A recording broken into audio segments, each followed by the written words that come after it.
Bismillahirrahmanirrahim. Assalamualaikum warahmatullahi wabarakatuh.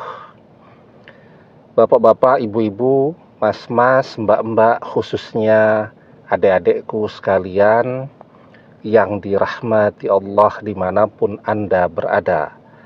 Kembali di IIP Channel bersama saya, IIP Wijayanto. Kali ini kita akan membahas tema 3 tanda-tanda jika kamu sudah melupakan mantan meski kamu masih selalu teringat mantan, ya. Jadi kita sudah melupakan mantan meskipun kita teringat dia. Kok bisa begitu? Ya bisa, karena yang namanya melupakan dalam cinta itu bukan melupakan siapa itu mantan, bukan melupakan pengalaman yang indah dan pahit saat masih bersama dia, bukan ya. Tetapi melupakan mantan itu adalah melupakan perasaan kita.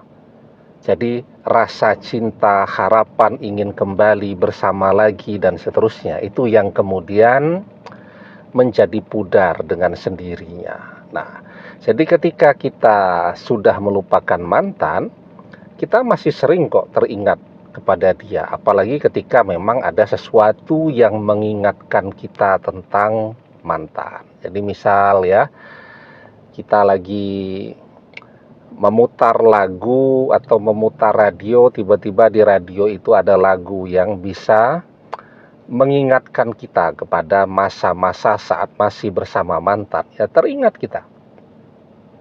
Nonton TV, ada artis yang namanya mirip dengan mantan, ya teringat. Tetapi ingatan itu tidak akan menggerakkan kita untuk berusaha kembali bersama dia lagi. Nah, jadi tandanya ketika kita sudah melupakan mantan, ada 3 ya, melupakan rasanya ya, atau melupakan perasaan cintanya, melupakan perasaan ingin kembali bersama dia loh ya, bukan melupakan wajahnya, bukan melupakan rumahnya, melupakan hobi dan kebiasaannya. Nah, kita itu pengennya melupakan mantan itu yang seperti itu, ndak bisa ya. Jadi selama memori pikiran kita masih baik, masih segar karena kita masih muda-muda ya. Ya, memori tentang mantan akan tetap ada di dalam pikiran kita. Tetapi mantan sudah tidak berada di hati kita. Nah, itu yang paling penting. Namanya melupakan kalau cinta seperti itu. Tetap ada di sini, tapi mantan sudah tidak berada di sini. Ya, nah, tandanya yang pertama, kita tidak lagi menyibukkan diri, menghabiskan waktu cuman untuk mengintip media sosial mantan seperti awal-awal perpisahan. Kalau awal-awal perpisahan itu kan kita masih penasarannya luar biasa tuh. Berjam-jam setiap hari waktu yang kita investasikan untuk mencari cara mengintip media sosial mantan. Selalu penasaran dengan apapun yang mantan posting. Kalau mantan posting fotonya sendirian di Instagramnya, kita lega, tenang. Tapi kalau mantan memamerkan kemesraannya dengan orang ketiga, kita nangis-nangis. Nah, itu pas awal-awal perpisahan. Nah, kalau sekarang sih dibuka pun media sosialnya, kita tidak punya ketertarikan untuk mengintip apa yang dia posting, apa yang dia share dan seterusnya ya.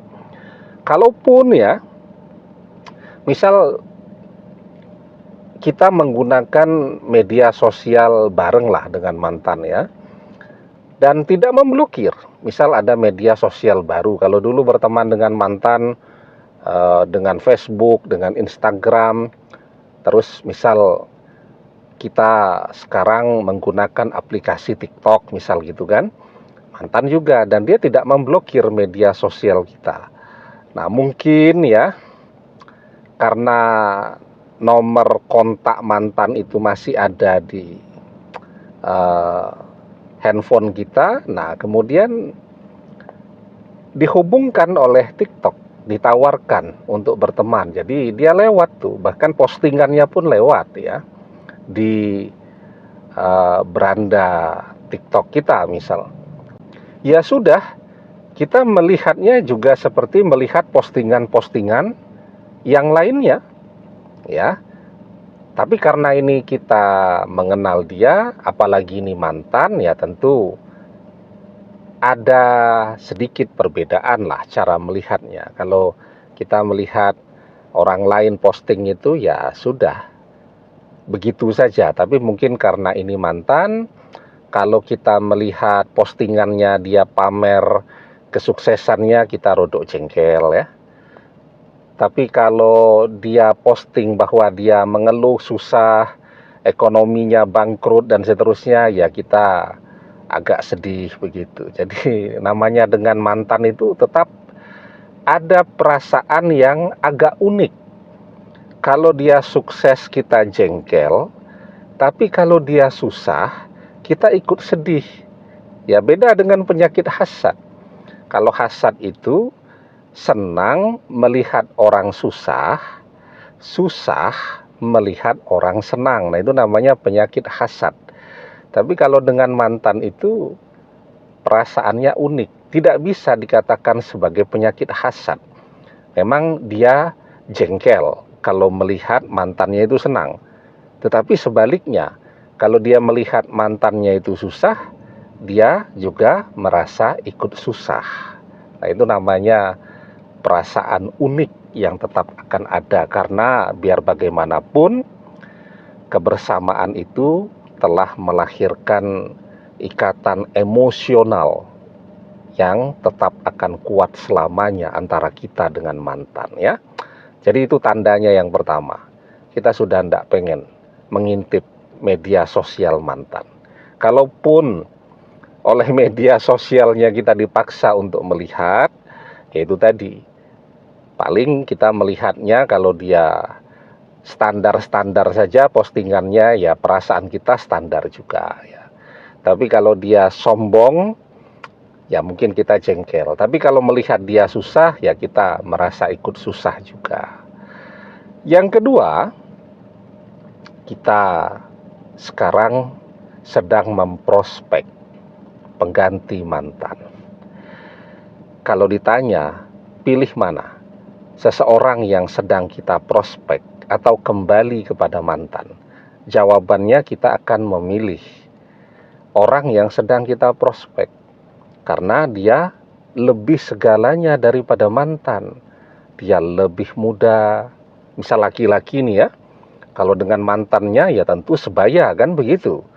Maka ketika dia memprospek seseorang yang baru, lebih muda, lebih cantik, lebih kaya, lebih pinter, lebih segalanya, tentu dia akan memilih seseorang yang sedang dia prospek sekarang. Artinya yang kedua, sekarang dia bisa membuka hatinya, bisa jatuh cinta kepada orang lain. Sesuatu yang tidak pernah bisa dia lakukan dulu ketika baru berpisah dengan mantan. Ya. Kalau dulu kan melihat siapapun yang terlihat cuma mantan saja. Mau secantik apapun tidak kelihatan kecantikan orang itu, karena yang ada di mata kita cuma mantan. Kalau sekarang tidak, ya. Sekarang kita bisa membuka hati kita kepada siapapun. Kalau misal laki-laki, kalau cantik ya naksir, kalau tidak cantik ya tidak naksir, misal begitu ya. Itu yang kedua tandanya. Dan yang ketiga tandanya, kita sekarang tidak lagi peduli ya dengan berbagai kabar-kabar, gosip-gosip tentang mantan. Misalkan bisa saja ada teman kita kemudian ngasih kabar tentang mantan, mantan sekarang sering loh nanya-nanya tentang kamu. Kita tidak peduli lagi dengan itu. Ya. Atau ada temannya mantan yang bilang, mantanmu mau menikah dengan orang yang dijodohkan dengan dia. Ya sudah, kita tidak peduli dengan itu. Ya, oh ya sudah, selamat ya. Gitu aja. Tidak ada perasaan jengkel, tidak ada perasaan marah, tidak ada perasaan kecewa, cemburu, dan seterusnya. Coba itu kalau dulu kita dapat kabar mantan mau menikah dengan orang lain, wah sudah nangis-nangis tuh.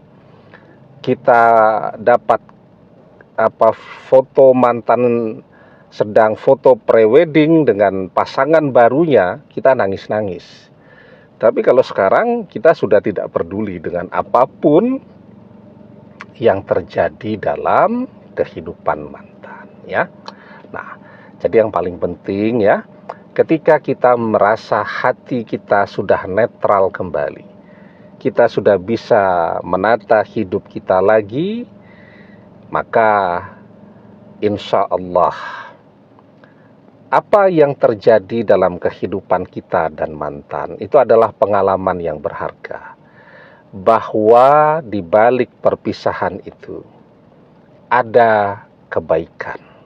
Ya. Karena apa? Karena ketika kita mengalami kesulitan yang luar biasa untuk bisa bersama dengan mantan, karena mantan bukanlah yang terbaik untuk kita. Wa asa an takrahu syai'aw wa huwa khairul lakum wa asa an tuhibbu syai'aw wa huwa syarrul lakum wallahu ya'lamu wa antum la ta'lamun. Boleh jadi kamu amat membenci sesuatu padahal ia amat baik bagimu. Dan boleh jadi kamu amat mencintai sesuatu padahal ia amat buruk bagimu.